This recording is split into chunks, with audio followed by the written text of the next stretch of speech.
Hello students, welcome in my channel we to become expert in Sanskrit.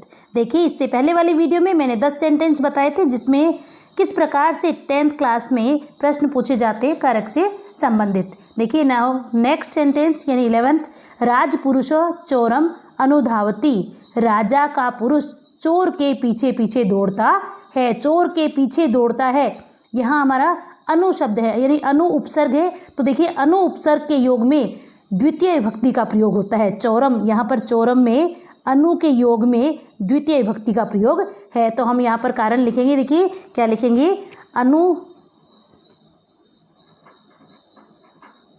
अनुयोगे द्वितीय विभक्ति भवति। द्वितीय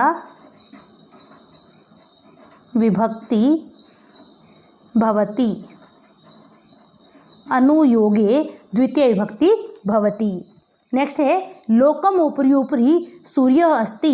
संसार के ऊपर ही ऊपर सूर्य है। तो देखिए ऊपरी ऊपरी, नीचे नीचे, इन सब शब्दों के योग में द्वितीय विभक्ति का प्रयोग होता है। तो इस सेंटेंस में ऊपरी ऊपरी, इसका मतलब देखिए ऊपर ऊपर, ऊपरी प्लस ऊपरी, ऊपरी प्लस ऊपरी, इस बात का ध्यान रखें। नीचे ही नीचे, ऊपरी ऊपरी, अधो अध, अगर इन शब्दों का प्रयोग एक बार होता है, केवल ऊपरी का प्रयोग होता है, केवल अध का प्रयोग होता है, या केवल नीचे का प्रयोग होता है, अगर एक बार होता है तो उसके योग में षष्ठी विभक्ति का प्रयोग होता है। और यदि इनका प्रयोग दो बार होता है, जैसे यहाँ पर दो बार प्रयोग है ऊपरी ऊपरी, तो दो बार के साथ द्वितीय विभक्ति का प्रयोग होता है।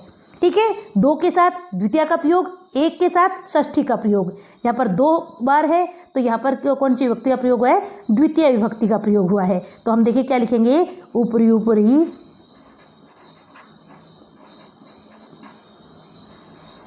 शब्दस्य योगे,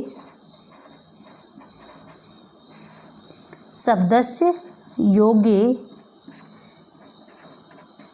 द्वितीय विभक्ति भवति।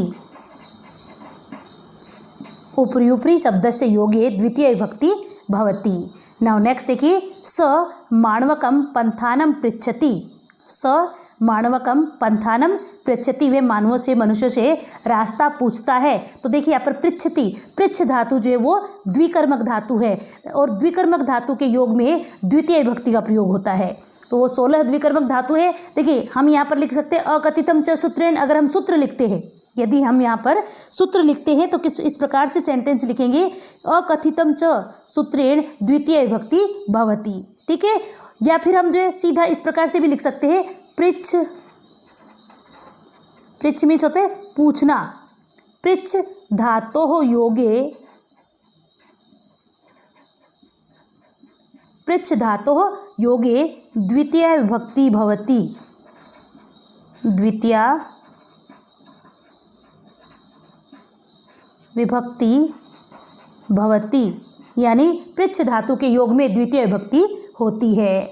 नेक्स्ट देखिए, मालाकारः लताम पुष्पम चिनोति। माली लता से यानी बेल से फूल चुनता है। यहाँ पर भी वही, ये ची धातु जो है वो क्या है, द्विकर्मक धातु है। ठीक है, और द्विकर्मक धातु के योग में द्वितीय विभक्ति का प्रयोग होता है। तो यहाँ पर हम सीधा सीधा इस प्रकार से लिख सकते हैं, ची धातोः योगे द्वितीय विभक्ति भवति। द्वितीय विभक्ति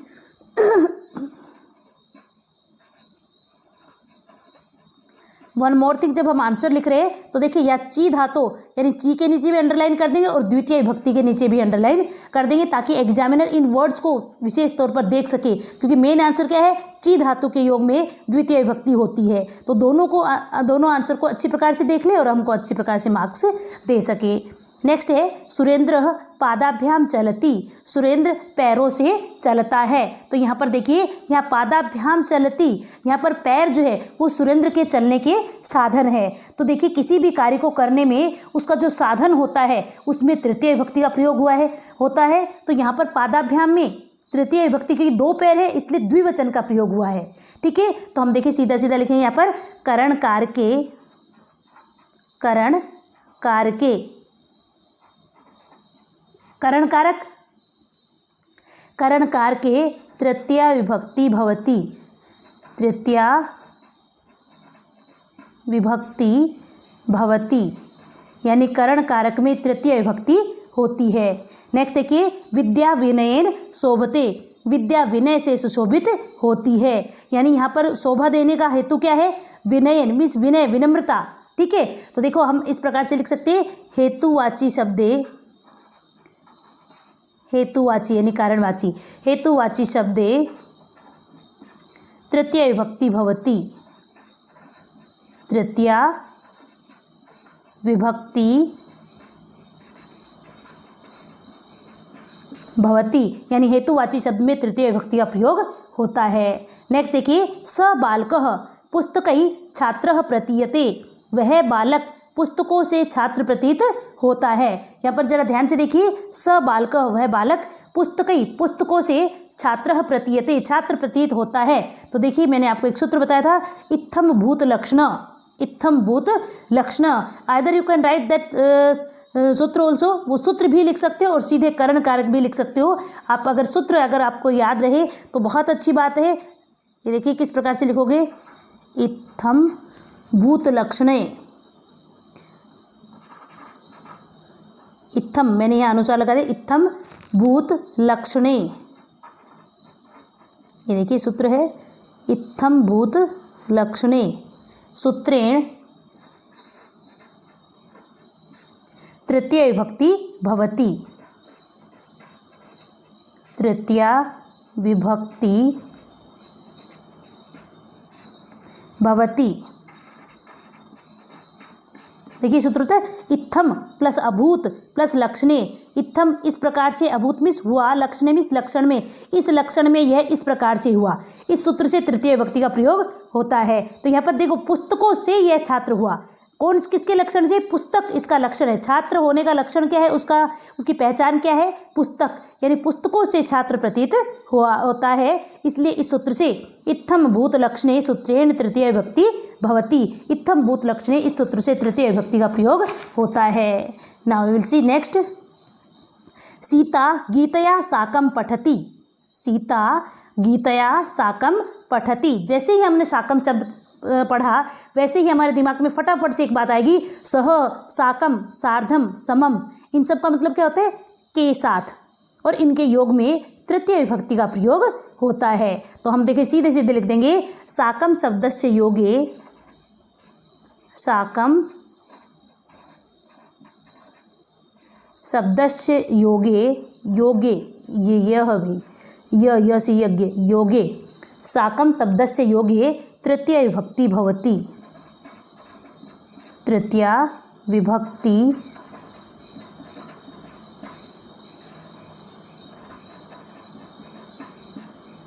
भवति। ठीक है, साकम शब्द से योगे तृतीय विभक्ति भवति। नेक्स्ट देखिए, अलम विवादेन, अलम विवादेन, अलम के योग में तृतीय विभक्ति का प्रयोग होता है। तो क्या लिखेंगे? अलम शब्दस्य योगे, अलम शब्दस्य योगे तृतीया विभक्ति भवति, तृतीया विभक्ति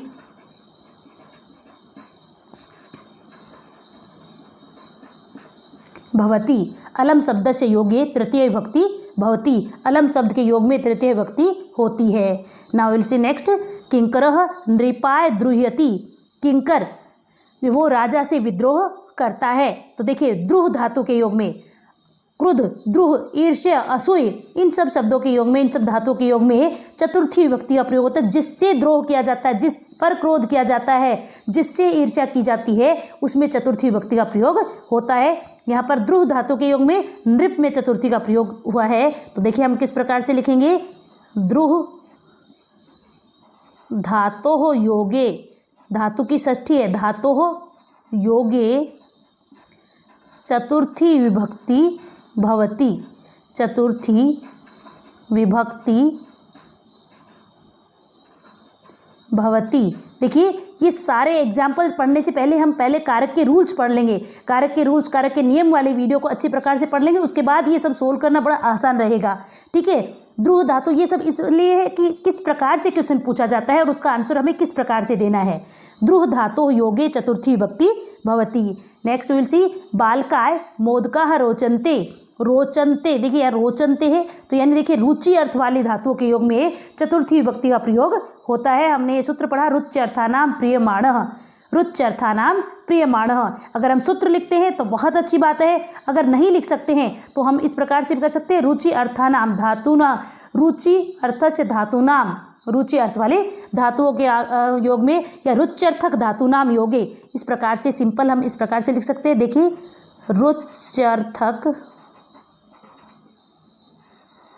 रुच्यर्थक धातुनाम योगे चतुर्थी विभक्ति भवति, चतुर्थी विभक्ति भवति, यानी रुच्यर्थक धातुओं के योग में चतुर्थी विभक्ति होती है। या फिर हम सूत्र का प्रयोग भी कर सकते हैं रुच्यर्थनाम धातुनाम योगे, ठीक है, या रुच्यर्थनाम प्रियमाणः। सूत्र ये है, देखिए सूत्र क्या है, रुच्यर्थनाम, सूत्र ये है रुच्यर्थनाम प्रियमाणः, प्रियमाणः सूत्र ये है। अगर हम सूत्र लिखते हैं, देखिए रुच्यर्थनाम प्रियमाणः सूत्र लिखते हैं तो किस प्रकार से लिखेंगे, रुच्यर्थनाम प्रियमाणः सूत्रेण चतुर्थी विभक्ति भवति। और अगर हमको सूत्र याद नहीं रहता है तो हम इस प्रकार से लिख सकते हैं रुच्यर्थक धातुनाम योगे, मीन्स रुचि अर्थ वाली धातुओं के योग में रुच्यर्थक धातुनाम योगे चतुर्थी विभक्ति भवति। क्लियर।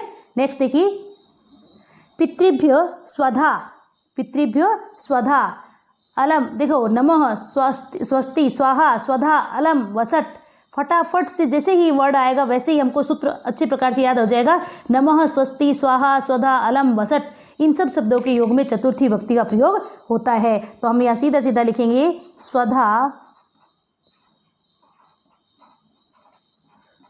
शब्दस्य योगे चतुर्थी विभक्ति भवति, चतुर्थी विभक्ति, और मैं यहीं पर भवति लिख रही हूँ भवति। स्वधा शब्द से योगे चतुर्थी विभक्ति भवति, स्वधा शब्द के योग में चतुर्थी विभक्ति का प्रयोग होता है। नेक्स्ट देखिए शिष्य उपाध्यायात अधीते, शिष्य उपाध्याय से अध्ययन करता है, अधीते मीन्स अध्ययन ग्रहण करता है या पढ़ता है, पढ़ाई करता है। शिष्य उपाध्याय से अध्ययन ग्रहण करता है। यहाँ पर क्या होता है, शिष्य गुरुवे, जो है गुरु के गुरुवे चतुर्थी होती है और गुरु की पंचमी क्या होगी, गुरोह। शिष्य गुरोह अधीते, शिष्य गुरु से अध्ययन करता है। ठीक है, शिष्य शिक्षकात अधीते, शिष्य शिक्षक से पढ़ता है। बालकः शिक्षकात अधीते, बालक शिक्षक से पढ़ता है। कंफ्यूज होने की आवश्यकता नहीं है, सेंटेंस जो है वो चेंज कर सकते हैं थोड़ा सा, लेकिन वही अधीते शब्द आपको हमेशा मिलेगा। तो देखिए जिससे हम नियम पूर्वक विद्या ग्रहण कार्य करते हैं उसमें पंचमी विभक्ति का प्रयोग होता है, ये अपने को पता है। और जहाँ पर नियम पूर्वक विद्या ग्रहण करते हैं तो उसकी अपादान संज्ञा होती है। और हम सीधा सीधा अगर यहाँ कुछ भी समझ में नहीं आए तो यहाँ पंचमी विभक्ति देखते ही हम फटाफट से लिख देंगे अपादाने, अपादाने पंचमी विभक्ति भवति, अपादाने पंचमी विभक्ति भवति,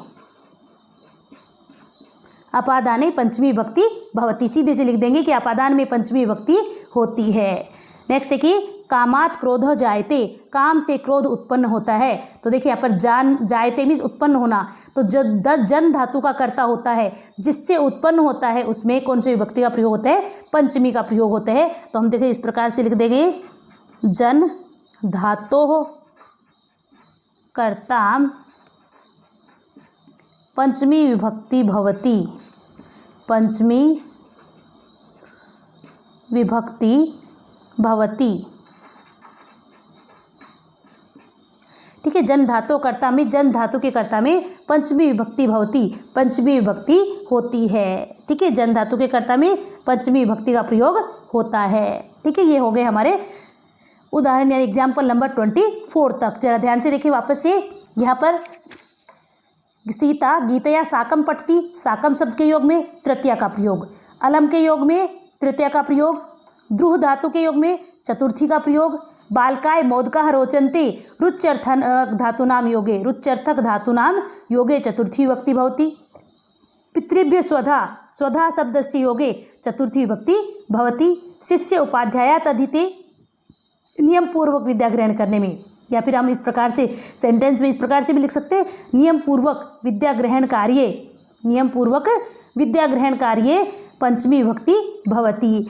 और कामात् क्रोधो जायते, जन धातु कर्ताम पंचमी विभक्ति भवति। और देखिए यहाँ पर राजपुरुष चौरम अनुधावति, अनुयोगे मीन्स अनु शब्द से योगे द्वितीय विभक्ति भवति। लोकम उपरी उपरी सूर्य अस्ति, उपरी उपरी शब्द से योगे द्वितीय विभक्ति भवति। ध्यान रहे ऊपरी शब्द एक बार प्रयोग होगा तो षष्ठी का प्रयोग, जैसे वृक्षस्य उपरि वानरः तिष्ठति, वृक्षस्य ऊपरी वानरः तिष्ठति, पेड़ पर बंदर बैठा है। तो यहाँ पर ऊपरी शब्द का प्रयोग एक बार ही हुआ है, तो ऊपरी के योग में वृक्ष में षष्ठी का प्रयोग हुआ है। लेकिन जब दो बार उपरी उपरी, ऊपरी प्लस ऊपरी दो बार अगर इसका प्रयोग हुआ है तो द्वितीय का प्रयोग होगा। और क्या लिखेंगे हम, उपरी उपरी शब्द से योगे द्वितीय विभक्ति भवति। स माणवकम पंथानम पृच्छति, वह मनुष्यों से रास्ता पूछता है। देखिए पृच्छ धातु योगे द्वितीय विभक्ति भवति। 16 द्विकर्मक धातु हम अच्छी प्रकार से लर्न कर लेंगे, और अगर लर्न नहीं हो रही हो तो हमारी जो द्वितीय विभक्ति के जो वीडियो है उसको देख लेंगे, ताकि वो 16 द्विकर्मक धातु किस प्रकार से लर्न करें, किस प्रकार से याद करें, उसका तरीका मैंने वहाँ पर अच्छी प्रकार से दिया हुआ है।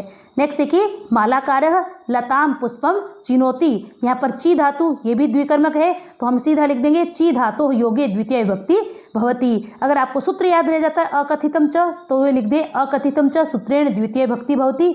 और अगर याद नहीं रहता है तो आप सीधे सीधे लिख दे ची धातु योगे द्वितीय विभक्ति भवति। नेक्स्ट सुरेंद्र पादाभ्याम चलती, यहाँ पैर उसके सुरेंद्र के चलने का साधन है, इसलिए पैर में तृतीय विभक्ति का प्रयोग हुआ है, करणकार के तृतीय विभक्ति भवति। नेक्स्ट देखिए विद्या विनयेन शोभते, विद्या विनम्रता से सुशोभित होती है। तो यहाँ पर विद्या के सुशोभित होने का हेतु क्या है, विनय है, इसलिए किस प्रकार से लिखेंगे, हेतुवाची शब्दे तृतीय विभक्ति भवति। नेक्स्ट है स बालक पुस्तकै छात्रः प्रतीयते, वह बालक पुस्तकों से छात्र प्रतीत होता है। और इसका सूत्र यह है इत्थम भूत लक्षणे सूत्रेण तृतीय विभक्ति भवति। इत्थम भूत लक्षणे सूत्र से तृतीय विभक्ति होती है। इस प्रकार से ये हमारे यहाँ पर 24 सेंटेंस जो ये कंप्लीट हो जाते हैं। नेक्स्ट यानी 25 सेंटेंस नंबर 25 से मैं आपको नेक्स्ट वीडियो में एक्सप्लेन करके बताऊंगी। वीडियो देखने के लिए आपका बहुत बहुत धन्यवाद।